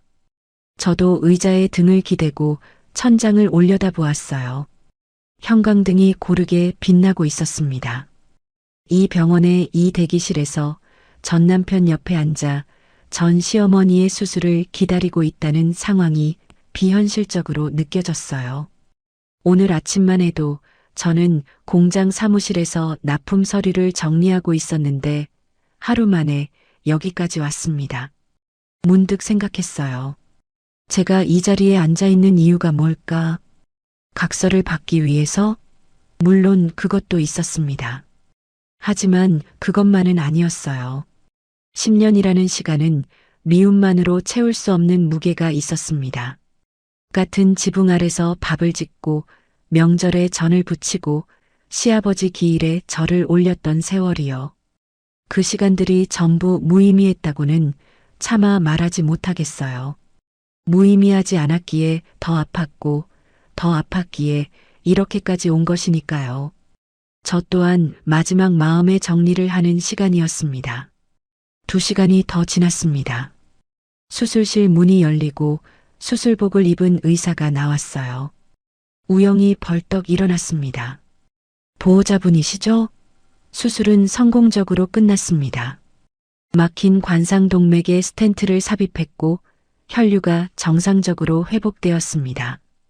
다만 심장 근육 일부가 손상되었기 때문에 당분간 안정이 필요하고 퇴원 후에도 약물 치료를 병행하셔야 합니다. 우영의 무릎에서 힘이 빠지는 게 보였어요. 그 자리에 주저앉으며 감사합니다. 감사합니다를 반복했습니다. 의사는 추가 설명을 몇 마디 더하고 다시 수술실 안으로 들어갔어요. 저는 우영이 진정될 때까지 잠시 기다렸습니다. 그리고 우영이 자리에서 일어나 눈물을 닦았을 때 조용히 말했어요. 수술 잘 됐다니 다행이에요. 진주야, 정말 이 은혜를 평생. 우영 씨, 제 목소리 톤이 달라진 걸 우영도 느꼈을 겁니다. 눈물을 닦던 손이 멈추었어요. 전화에서 말한 대로 각서를 쓰셔야 해요. 우리가 보는 건 지금이 마지막이에요. 저는 가방에서 서류를 꺼내 대기실 옆 작은 테이블 위에 올려놓았습니다. 각서 양식, 도장, 인주.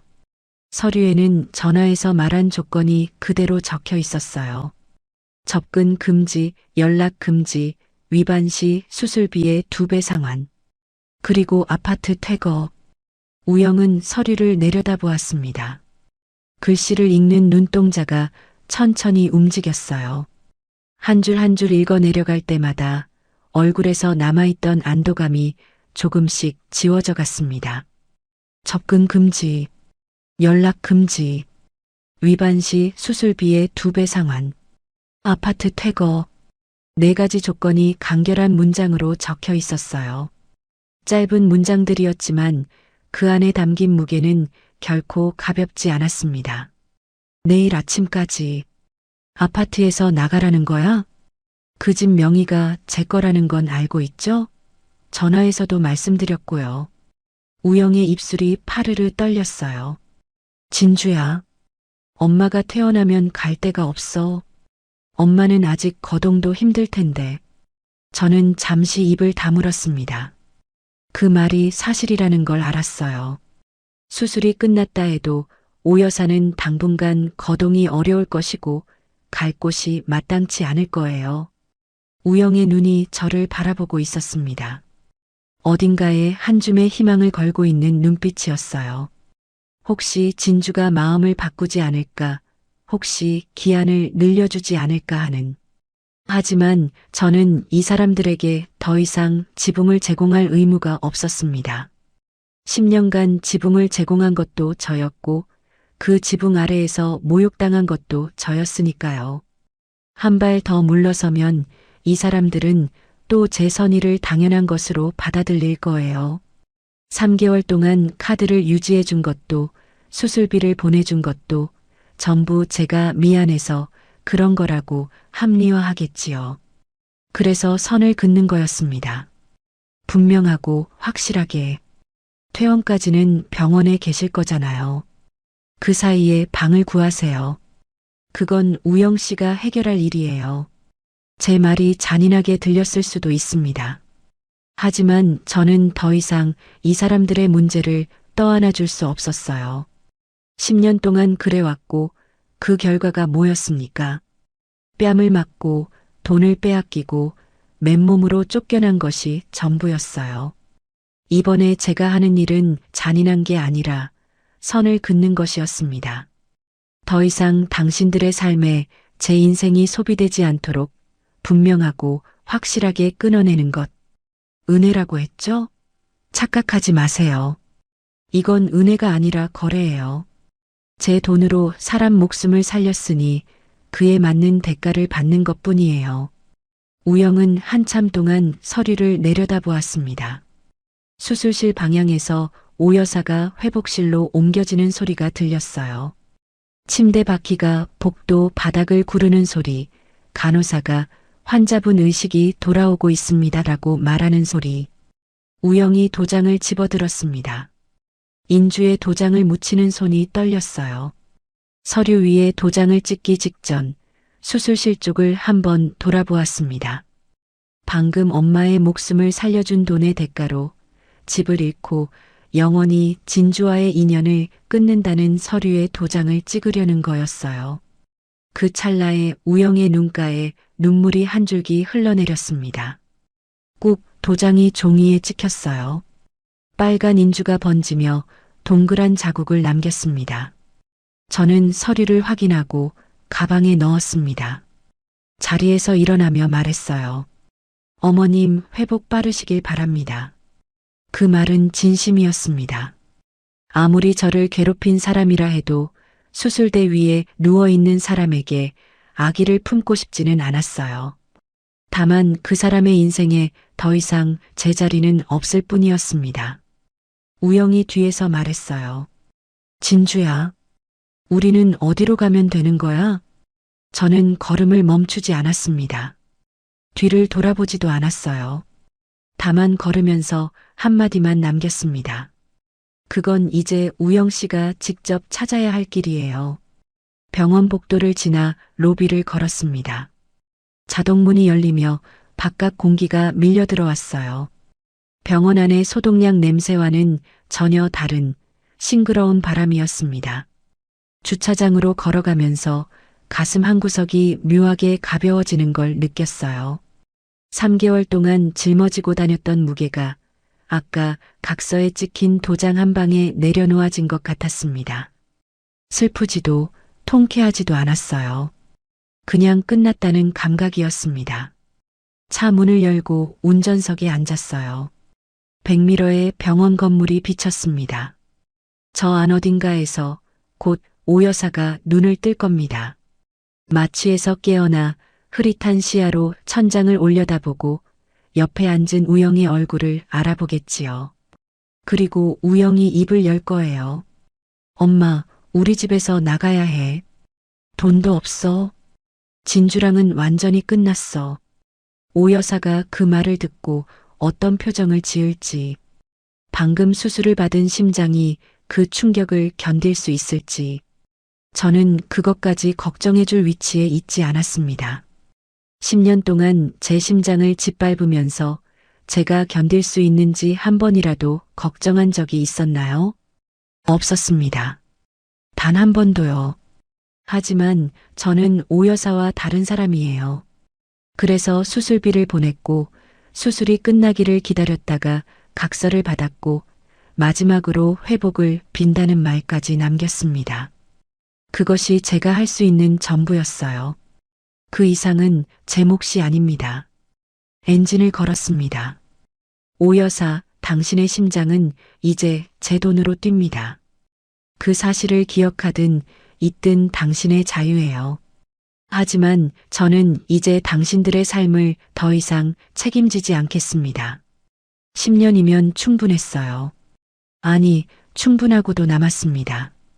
당신들에게 드렸던 시간의 10분의 1만이라도 저 자신에게 썼더라면 저는 지금보다 훨씬 더 행복했을 거예요. 하지만 후회는 하지 않겠습니다. 그 10년이 저를 지금의 제가 되게 해주었으니까요. 차가 병원 주차장을 빠져나왔어요. 거리의 가로등이 하나씩 켜지기 시작했습니다. 저녁 노을이 하늘 끝을 붉게 물들이고 있었어요. 저는 창문을 조금 열었습니다. 바람이 머리카락을 흩트렸어요. 이제 진짜 끝입니다. 그로부터 계절이 4번 바뀌었습니다. 봄에 새로운 거래처 5곳과 계약을 맺었고 여름에는 전국 대형마트 입점이 확정되었어요. 가을에 공장을 증축했고 겨울에는 진주가 식품이 올해의 식품 브랜드로 선정되었습니다. 제가 새벽마다 버무리던 김치가 이제 전국의 식탁 위에 올라가게 된 거예요. 그리고 오늘 저는 경제 잡지 인터뷰를 하고 있었습니다. 촬영장은 밝았어요. 조명이 부드럽게 얼굴을 감쌌고 카메라 앞에 놓인 의자에 앉으니 기자가 미소를 지으며 질문을 시작했습니다. 대표님, 자수성가 여성 기업가로서 많은 분께 귀감이 되고 계신데요. 성공의 비결이 뭐라고 생각하세요? 저는 잠깐 생각했어요. 카메라 렌즈가 저를 비추고 있었고 조명 너머로 촬영 스태프들이 조용히 지켜보고 있었습니다. 입을 열었어요. 저를 갉아먹는 사람들에게 베푸는 자비는 스스로를 죽이는 독약과 같습니다. 성공의 비결이라고 한다면 썩은 동아줄을 과감히 잘라낸 것이 아닐까요? 기자가 고개를 끄덕이며 메모를 했습니다. 대표님, 오늘 인터뷰 내용 정말 좋습니다. 많은 여성분께 귀감이 될 것 같아요. 저는 조용히 미소를 지었어요. 카메라가 꺼지고 촬영이 마무리되었습니다. 그 시각 이 도시 어딘가의 변두리 빌라촌에서는 전혀 다른 풍경이 펼쳐지고 있었습니다. 이 이야기는 훗날 우연히 전해 들은 것이에요. 좁고 습한 단칸방이었다고 합니다. 벽지는 곳곳이 들떠 있었고 형광등 하나가 지직거리며 방을 비추고 있었어요. 오 여사는 심장 수술 후유증으로 거동이 불편해져 방 한 구석 이불 위에 누워 있었다고 합니다. 한때 밍크 코트를 걸치고 백화점 명품관을 누비던 사람이 낡은 이불을 덮고 천장만 바라보고 있었어요. 우영은 인력사무소를 전전하다 돌아와 마루 한쪽에 앉아 소주를 마시고 있었다고 합니다. 작은 텔레비전이 켜져 있었고 화면에 익숙한 얼굴이 나타났어요. 경제 잡지 인터뷰를 하고 있는 저의 모습이었습니다. 화면 속에 저는 단정한 정장을 입고 자신감 있는 표정으로 카메라를 바라보고 있었어요. 오 여사가 그 화면을 보았다고 합니다. 리모컨을 집어 끄려 했지만 수술 후유증으로 손이 떨려서 버튼을 제대로 누르지 못했대요. 화면 속 제가 썩은 동아줄을 잘라냈다고 말하는 순간 오 여사의 눈에서 눈물이 흘러내렸다고 합니다. 내가 미쳤지. 내가 복덩이를 발로 찼어. 우영이 소리쳤어요. 엄마, 그 텔레비전 좀 꺼. 보기 싫다고. 소주병이 바닥에 떨어져 굴러갔습니다. 오 여사는 우영을 바라보며 떨리는 목소리로 말했다고 해요. 아들아, 우리가 진주한테 빌면 다시 받아주지 않을까? 우영이 고개를 떨구며 대답했습니다. 꿈깨, 엄마. 우린 이제 그 사람 발밑에도 못 가. 각서를 썼다고. 다가가기만 해도 수술비 2배를 물어내야 해. 우리가 어떻게 되든 그 사람은 눈 하나 깜짝 안 할 거라고. 단칸방에 침묵이 내려앉았다고 합니다. 텔레비전에서는 여전히 제 목소리가 흘러나오고 있었고 오 여사는 천장을 바라보며 소리 없이 울었다고 해요. 저는 그런 이야기를 전해 들었지만 마음이 흔들리지는 않았습니다. 인터뷰를 마치고 주차장으로 내려왔어요. 차 문을 열고 운전석에 앉아 엔진을 걸었습니다. 한강 다리 위를 달리며 창문을 열었어요. 바람이 머리카락을 흩트렸고 강 위로 반짝이는 햇살이 눈부셨습니다. 이제 새벽 5시에 혹은 자정에 저를 깨우는 전화벨 소리는 없습니다. 내일 제사상을 걱정할 필요도 누군가의 카드값을 메우기 위해 밤을 새울 필요도 없어요. 오롯이 저를 위한 아침, 저를 위한 커피, 저를 위한 인생. 오 여사, 우영 씨, 당신들이 준 그 지옥 덕분에 저는 진짜 천국을 만드는 법을 배웠습니다. 고맙다고는 하지 않을게요.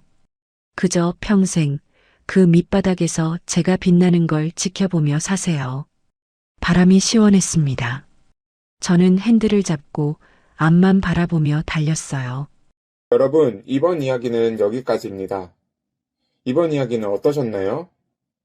진주는 10년 동안 자기가 번 돈으로 자기가 세운 공장으로 시댁 식구들을 먹여 살렸습니다. 그런데 돌아온 건 감사가 아니라 무시였어요. 진주가 번 돈으로 호의호식하면서 정작 격리 취급을 했던 사람들이었죠. 그래서 저는 이번 이야기를 보면서 한 가지를 느꼈습니다. 내 걸 내 거라고 말 못하는 순간 그게 바로 균열의 시작이라는 거예요. 참는 게 미덕인 시대는 이미 지났습니다. 내가 만든 것, 내가 일군 것, 내가 벌어온 것, 그건 당당하게 내 거라고 말할 수 있어야 해요. 진주처럼 끝까지 참으라는 이야기는 아닙니다. 오히려 그 반대예요. 참지 마세요. 내 자리는 내가 지켜야 됩니다. 그게 나를 위한 진짜 자비입니다. 이와 비슷한 상황을 겪었을 많은 분들에게 자그마한 위로와 대리만족, 그리고 통쾌한 사이다를 전달드렸기를 바랍니다. 오늘 이야기가 마음에 남으셨다면 구독과 알림으로 다음 만남을 예약해두세요. 우리네 드라마 극장이 다시 찾아갑니다. 그리고 오늘 이야기를 듣고 느낀 감정과 생각을 댓글로 소통해주세요.